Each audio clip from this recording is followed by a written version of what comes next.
Hello friends, आज हम cache memory को समझेंगे। कैश मेमोरी का वर्क किस तरीके से होता है और कैश मेमोरी कहाँ होती है, इसका क्या उपयोग है। तो देखिए, डेटा और इंस्ट्रक्शन के बगैर किसी भी प्रकार की प्रोसेस नहीं होती है। डेटा और इंस्ट्रक्शन ये बिट्स हैं, ये बिट्स के फॉर्म में होते हैं। जब कोई भी चीज़ का कोई मतलब नहीं होता तो मतलब वो रॉ फैक्ट में है तो डेटा है।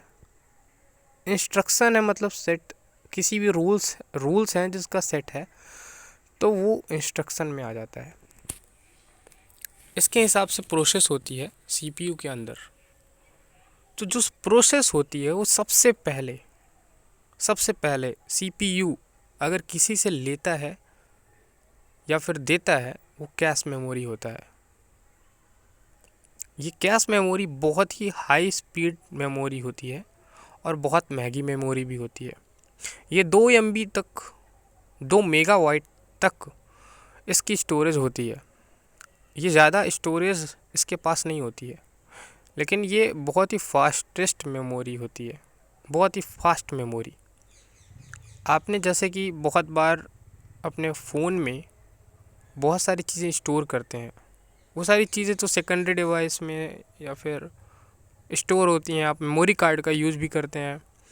लेकिन जैसे कि आपने गूगल में सर्च किया और आप देखते हैं कि आपके क्लिपबोर्ड में, मतलब जहाँ पे आप अपने फ़ोन में जब टाइप करते हैं तो आपने मान लीजिए विराट कोहली को आपने सर्च किया तो आपने वी डाला तो तुरंत आ जाता है। वो क्यों? क्योंकि आपके फ़ोन के कैश मेमोरी में वो स्टोर हो गया।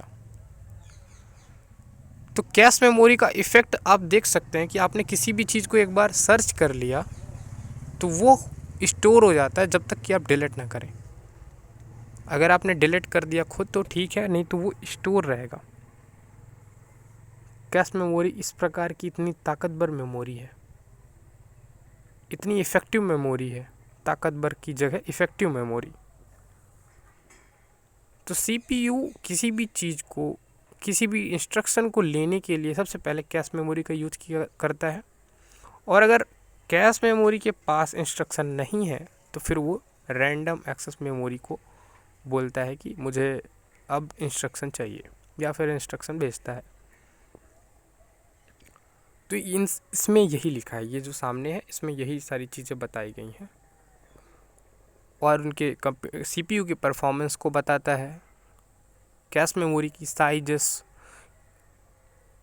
सीपीयू की परफॉर्मेंस को बढ़ाता है। सीपीयू की परफॉर्मेंस किस प्रकार से होगी इस कैश मेमोरी पर भी डिपेंड है, क्योंकि ये फास्टेस्ट मेमोरी है। और जो जैसे कि आपने दौड़ने के लिए जूते रखे हैं, एक ऐसा जूता जो आपको बहुत जल्दी दौड़ाता है, मतलब कुछ जूते होते हैं स्पोर्ट वाले और कुछ जूते होते हैं जो शादी ब्याह वाले। अगर शादी विवाह वाले आप जूते पहनेंगे तो आप दौड़ नहीं पाएंगे। चलिए दौड़ भी लेते हैं तो ज़्यादा समय तक नहीं दौड़ पाएंगे, क्योंकि वो आपको पुश नहीं करेंगे आगे की तरफ। लेकिन कुछ स्पोर्ट वाले जूते होते हैं जो आपको आगे की तरफ पुश करते हैं। उसी प्रकार से ये सीपीयू का, इसी प्रकार से ऐसा ही समझिए कि ये जल्दी जल्दी सीपीयू को वर्क करने में मदद करता है। ठीक है। अब कैश मेमोरी के कुछ टाइप्स होते हैं, कैश मेमोरी के कुछ लेयर होती हैं, जैसे हम L1, L2, L3 कहते हैं। इसके अंदर होता है कैश मेमोरी के अंदर L1, L2, L3।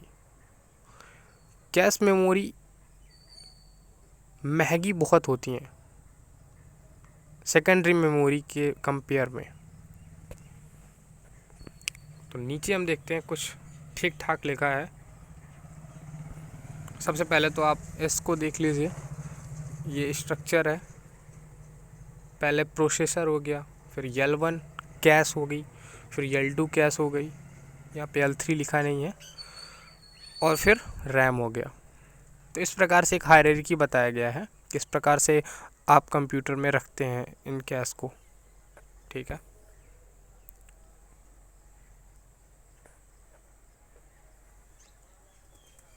यहाँ पे मैंने आपको ये जो CPU के L1 और L2 के बारे में बताया, L3 के बारे में बताया।